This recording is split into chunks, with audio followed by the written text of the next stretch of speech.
Hello, I'm Joseph Jung. Today I'll be doing my stop motion project.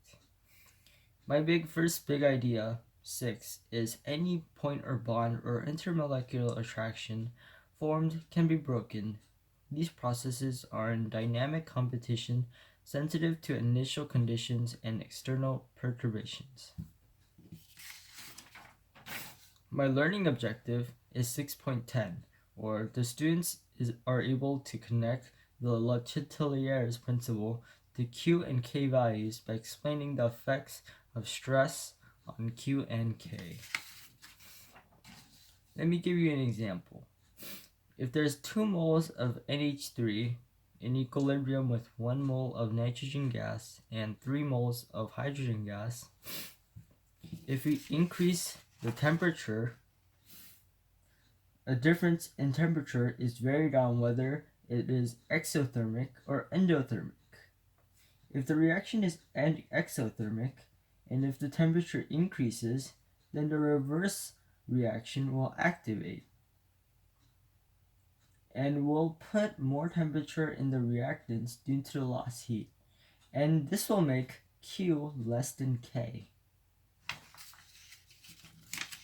And if it loses temperature, the reaction will shift to the right due to the reaction wanting to make up for the lost energy, therefore making Q greater than K. If we wanted to increase pressure, then the system will move to the equation with the fewest number of moles in highest pressure and will move to a higher number of moles at lower pressure. This will change the Q value by making off balance with equilibrium. When in the equation above, pressure is increased, then Q will be greater than K, which resulting in the increase in formation of reactants, since it has the fewer number of moles. The opposite is true if we wanted to decrease pressure. Then it would move to the side with higher moles, or the products. If we wanted to increase volume, this totally relies on the increased pressure of a substance.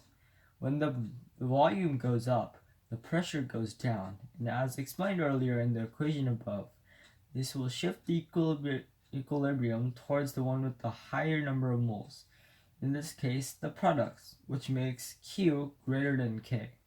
The opposite is true when volume goes down and the pressure goes up, resulting in the favoring of the fewest number of moles, and this makes Q less than K, which makes it shift to the right. In this stop motion, I will first show the connection between the ideal gas law and the Châtelier's principle, and the principle itself, like explained above, and how the pressure and volume are proportional.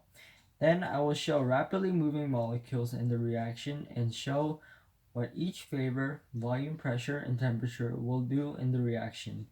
Also for temperature, I will show what it means to be endothermic and exothermic, and what the K and Q values mean, and the difference of the two of them in the reaction. I will then show what happens between interactions and how many and how the molecules move throughout equilibrium between molecules and between thoroughly explaining the Châtelier's principle and explaining how each reaction relates to the Q and K value specifically. I will buy the cardboard box as a background and plenty of styrofoam balls to replicate the molecules, but I will be explaining with marbles for now. And I will move the molecules in the video so that this can represent the shift in the equilibrium, and why the K value changes into the Q values and its effect on equilibrium.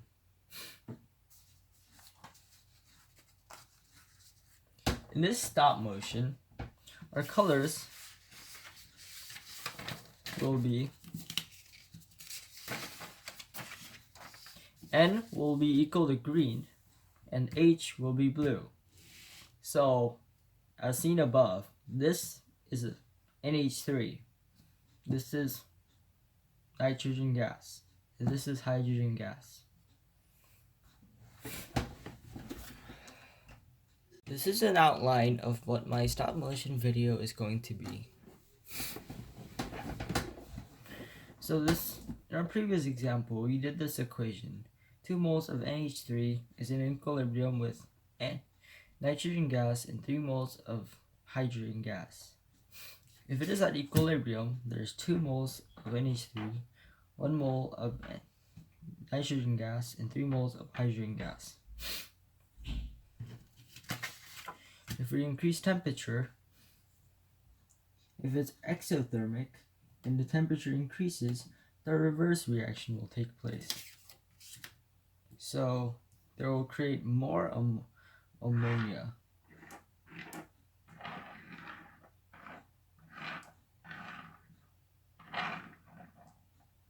Which makes the value of K less than K greater than Q, or Q less than K.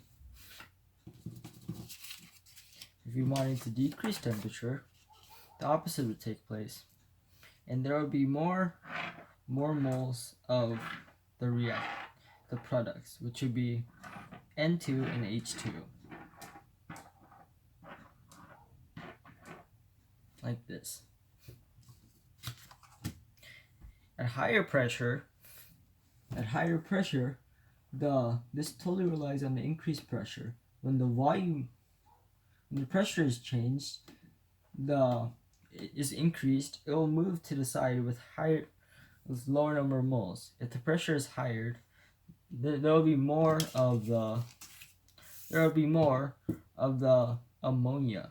So there will be more ammonia.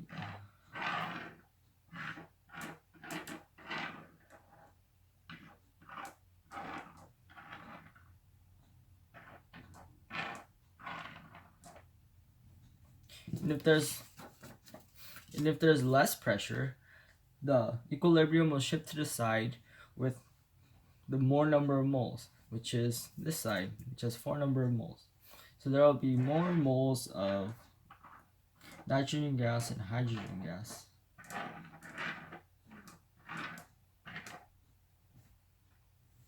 So if the volume goes up, the pressure goes down, which increases the favorability of higher number of moles, which would stay this way because the product side has a higher number of moles. There's 4 number of moles here. And finally, if we decrease volume, the pressure will go up, which makes the side with the lower number of moles, or the reactants, favored. In this case, there will be more ammonia.